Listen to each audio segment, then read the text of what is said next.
नमस्कार, मी उल्का उद्धव पटवर्धन. उल्काच किचनमध्ये आपणा सर्वांचं स्वागत आहे.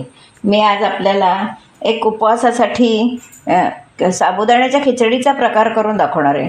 पण ही साबुदाण्याची खिचडी तिखट न करता मी गोड खिचडी करून दाखवणार आहे.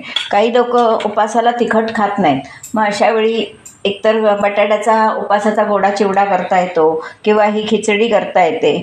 मग त्यासाठी मी तुम्हाला ही खिचडी करून दाखवते. याच्यात आपण तिखट मिरची वापरणार नाही आहोत. आपल्याला आता मी साहित्य दाखवते तुम्हाला. हा साबुदाणा आहे, छोटी वाटी साबुदाणा आहे. भिजत घालून 6 तास चांगला भिजत घातलेला आहे. असा तो छान खळखळीत झालेला आहे हा साबुदाणा. हे दाण्याचं कूट, त्यानंतर अगदी चवीसाठी म्हणून गोड पदार्थ असला तरी आपण चवीला मीठ घालतो म्हणून मीठ, साखर आणि तूप आणि जिरं, एवढंच आपलं साहित्य आहे. आता मी कढई गरम होत ठेवली आहे, तर मी त्याच्यात तूप घालणार आहे.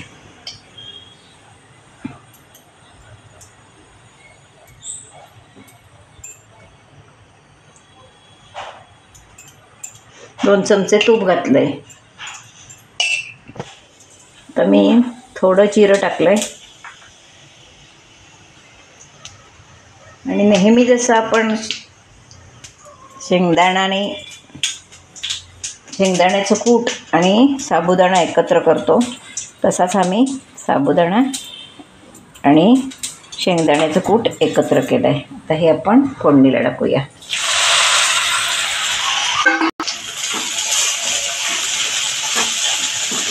जरा हे थोडं परतून घ्यायचं. खूप सुंदर लागते ही खिचडी. ज्यांना खायचं नसतं व तिखट खायचं नाही त्यांच्यासाठी हा उत्तम पर्याय आहे. जिरं मात्र थोडं घालायचं, जिऱ्याचा वास चांगला लागतो. आता चवीसाठी आपण गोड पदार्थ म्हटला की चवीला मीठ टाकतो. जशी एक चिमूट मीठ टाकलं आहे मी. साखर याच्यात व्यवस्थित घालणार आहे मी, कारण गोड खिचडी म्हटल्यावर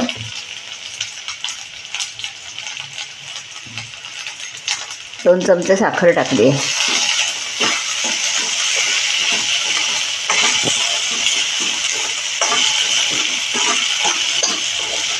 झाकण वगैरे काय ठेवायची जरूर नाही, हे अशीच परतून घ्यायची. फार वेळ लागत नाही, झटकन होते. ह्याच्यात थोडा बटाटा जरी घातला तरी चांगला लागेल, आणि गोड बटाटा चांगला लागतो. बटाट्याची सुद्धा गोड कापं वगैरे चांगली होतात उपासाची. दाखवणार आहे आता तुम्हाला करून. आता नवरात्र येतं आहे, नवरात्रात बऱ्याच जणांचे उपास असतात. मग अशावेळी हे पदार्थ छान लागतात. हे आपलं ट्रान्सपरंट एकदम मस्त झाला आहे साबुदाणा, सुंदर. आता आपण त्याच्यावर ओलं खोबरं घालूया. ओलं खोबरं चांगलं लागतं त्याच्यावर.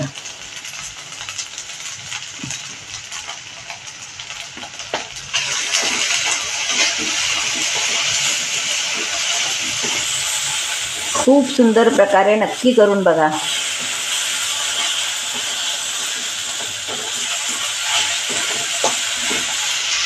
आपली खिचडी ही झालेली आहे. अशी आपली सुंदर खिचडी मोकळी झालेली आहे, खाण्यासाठी तयार आहे. हा मी व्हिडिओ कसा केला तर नक्की बघा. माझा व्हिडिओ जर तुम्हाला आवडला तर लाईक, शेअर, सबस्क्राईब करा. बेल आयकॉन बटन दाबायला विसरू नका. धन्यवाद. ही आपली साबुदाण्याची गोड खिचडी उपवासासाठी केलेली खाण्यासाठी तयार आहे. त्याचा व्हिडिओ तुम्ही पूर्णपणे बघा. आणि माझा व्हिडिओ जर तुम्हाला आवडला तर लाईक, शेअर, सबस्क्राईब करा. बेल आयकॉन बटन दाबायला विसरू नका. धन्यवाद.